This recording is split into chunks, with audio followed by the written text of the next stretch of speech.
when I engage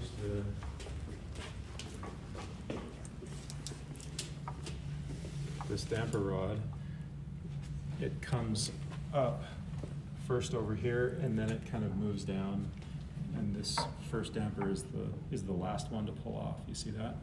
Let's see, there it is. See how the top goes first? That tells me that there might be a bend in that damper lift rod. Okay, so what this pivots on, 1, 2, 3, 4 of these, what are called the hangers. So this one is facing to the bass. This one's facing the treble, treble, and treble. So I'm just gonna take this one off. Hey Brigham, could the buffing wheel bend stuff? Probably. Okay, so why did I just take one off? Because the rest will slide out. Exactly. Now we can just slide this right out.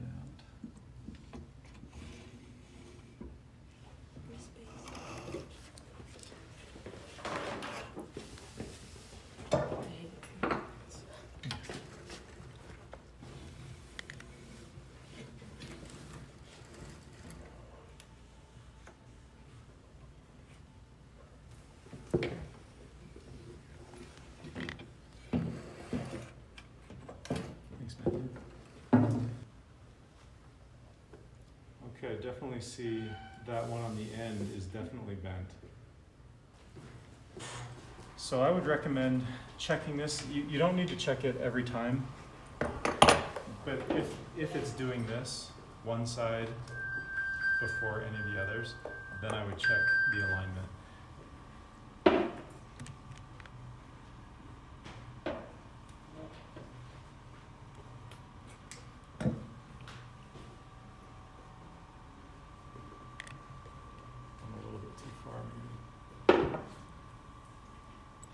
So I just want to make sure I understand. This thing moves the spoons, which then move the dampers? No. This is for the sustain pedal, whereas the spoons are for each individual note. Oh. So this lifts all of the dampers globally. It's a giant spoon. Yeah, it's perfect. It's a giant spoon. Why don't you say that again, Victoria? That's a That would Nice and regulate loud. the damper rod, the damper rod timing before we regulate spoons, because by regulating spoons, we don't change the rod regulation, but by changing the rod regulation, you do affect the spoon regulation. good.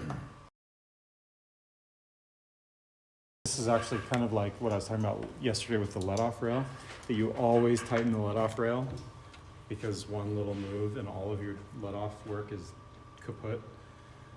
Same thing with putting your, are you laughing at my use of the word kaput? Because you speak German? Yeah. I'm laughing at the experience of not putting that in tight enough Yeah. after regulation. Okay, that's the other thing, is that you have to make sure that every time, because when we're working on, at this stage in the game, we're taking the action in and out quite a few times. And if you don't put the action in correctly, if it's not seated and everything, then all of your regulation work is also going to be kaput. I think it's Okay, happening. I like to put a screwdriver here. Give it a whack. Okay, you hear that? That definitely moved. I was able to tighten that on a little bit more. Yeah, I went up probably a good, I don't know. Now that's good.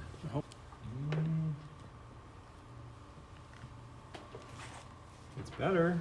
It's actually getting the bass.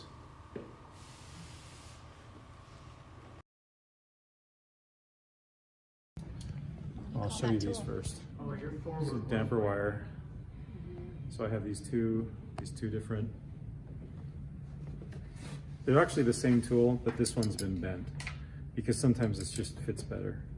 So we only bend dampers in 2 locations.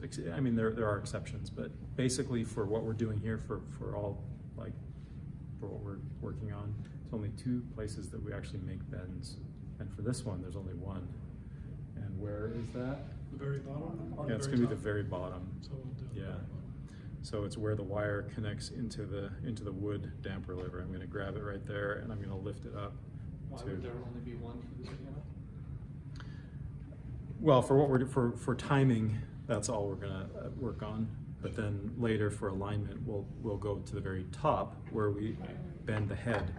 So I like to do finger and arm demonstrations, right?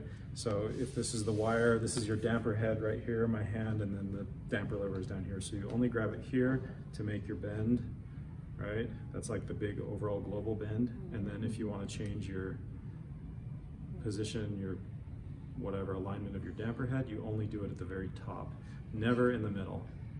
So Okay. just one for this step. Yeah, and the process. yeah, just for this step. But, I mean, the way to do it is then you can grab it at the bottom, and then I'm gonna hold the head with my thumb. Put the damper there at the very bottom, right? And then to bend it forward, I can hold the damper head with my thumb, and then I can just pull back. Okay, let's see what that did.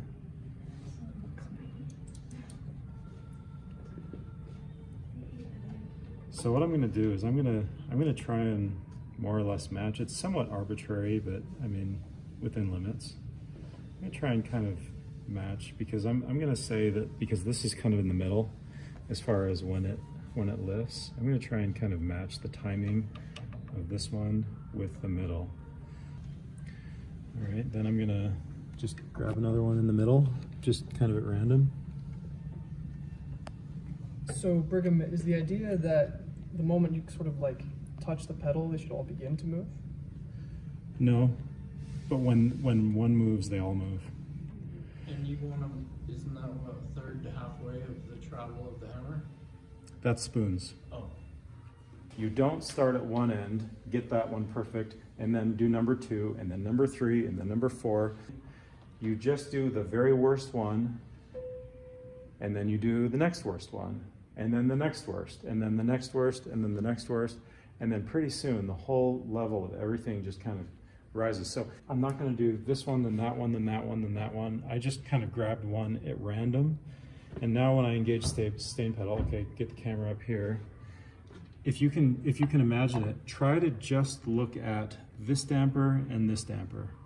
Okay, that looks pretty good. Yeah. And by the way, the reason that I chose more or less this distance kind of somewhat arbitrarily is because it's enough distance that it's covering a lot of them, but it's not so much distance like this one and that one that I can't see it at the same time. Right? We originally chose this timing somewhat arbitrarily. It just sort of seemed like about the average of what they're doing. So we're going to take the earlies, which are mainly up here, and make them later. We're going to take the lates, which are mainly down here, though there are some exceptions, and make the lates early and sort of bring it into an average. And we're going to do that by just first starting with sort of a baseline and getting them close. And then we're going to work by middles. Right?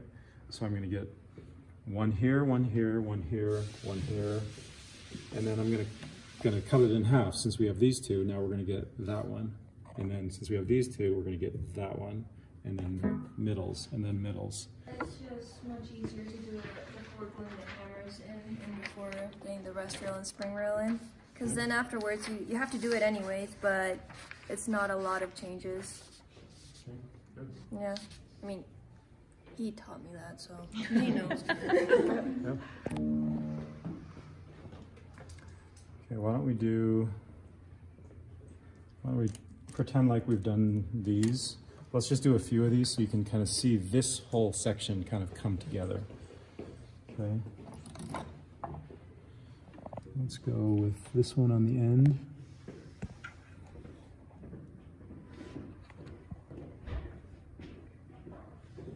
Okay, so I bent that one too much. Mm-hmm.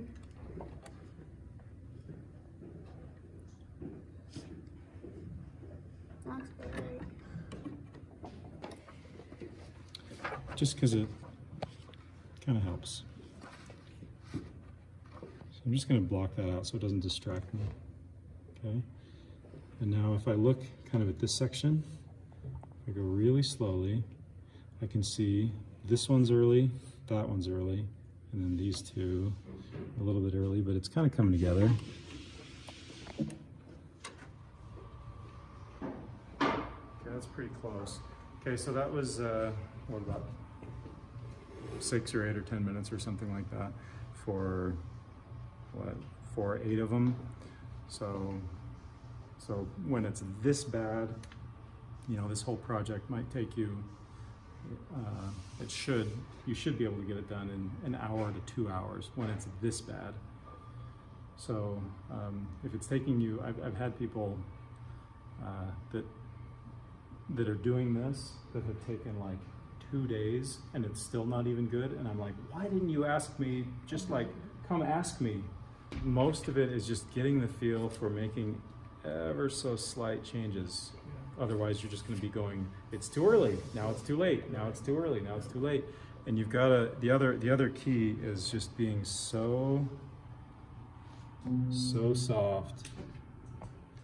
You kind of have to find that point that it's most obvious when they're just kind of just barely starting to release from the string, and that's where it's most obvious.